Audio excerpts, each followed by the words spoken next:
Good morning. A lot of times these saints have unusual stories, and this is no exception.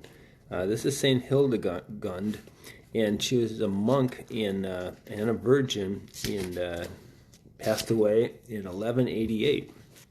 I don't know that I have the actual birth date of her, but there's an interesting quote as this starts. It's a quote from Joan of Arc, and Joan of Arc said, "If I were to dress as a woman, they would think of me as a woman, and then what would become of me?" Joan of Arc. But that's for another day. St. Hildegund was a daughter of a German knight. After her mother died, she went with her father on a pilgrimage to the Holy Land. Now, to protect her, he had her dress up as a young boy, so that and called her Joseph, so that she would not be something of an attraction, and she'd be safer in that travels. Well, lo and behold, they go and have a beautiful time, mystical, it's wonderful. On their way back, however, the father dies.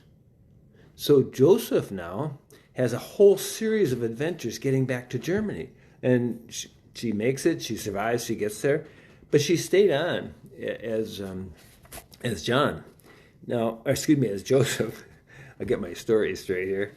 And when she comes back, she joins the Cistercian monastery in Chenot. And she stays there until her death. And it's not until she dies that they find out that she's not a man. All this time, she had been a monk, she had been praying with him and doing all these things. Never did they have a clue. Now, this is a strange story of Hildegund, but nonetheless, there's been other stories. There was a story, now this one's not true, that there was a Pope Joan, and you'll hear about this now and then, but historically that's not correct. But there are other stories where they're not sure. There's a Saint Eugenia, who was a martyr in the early church. She dressed as a man and passed it as an abbot in the monastery. Saint Pelagia was a penitent. Supposedly she was a dancing girl and had a conversion. And after her conversion, she disguised herself as a man and lived as a hermit on the Mount of Olives in Jerusalem. There's a Saint Marina, the daughter of a monk in Bithany, and she lived with her father disguised as a boy. And after her father passed away, well, she just kept on living as a monk. And she actually, at one point, is accused of fathering a child from one of the innkeeper's daughter. And it's not until after her death, and they realize she's a woman, that, well, obviously she didn't father this child, so the accusers stood back a little bit ashamed. But what does all this confusion mean? It's not talking about cross-dressers at all. It's really talking about people that are very into Christ. And in Paul, he has this thing of we are no longer slave nor free.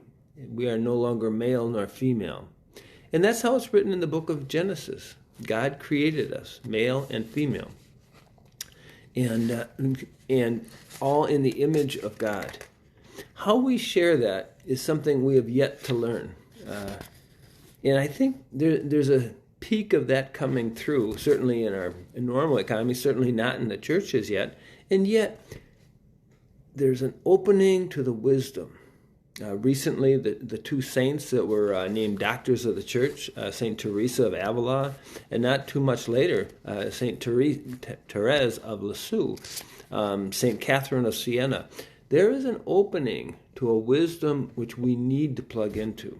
We need to have the wisdom. There's been some wonderful, wonderful theologians and thinkers and mystical people, but there's also been some wonderful women we have not heard enough of.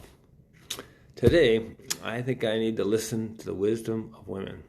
And by the way, the word wisdom is considered an attribute of God, and the word wisdom in Greek is Sophia, and it's clearly a feminine noun. I'll have to think about that.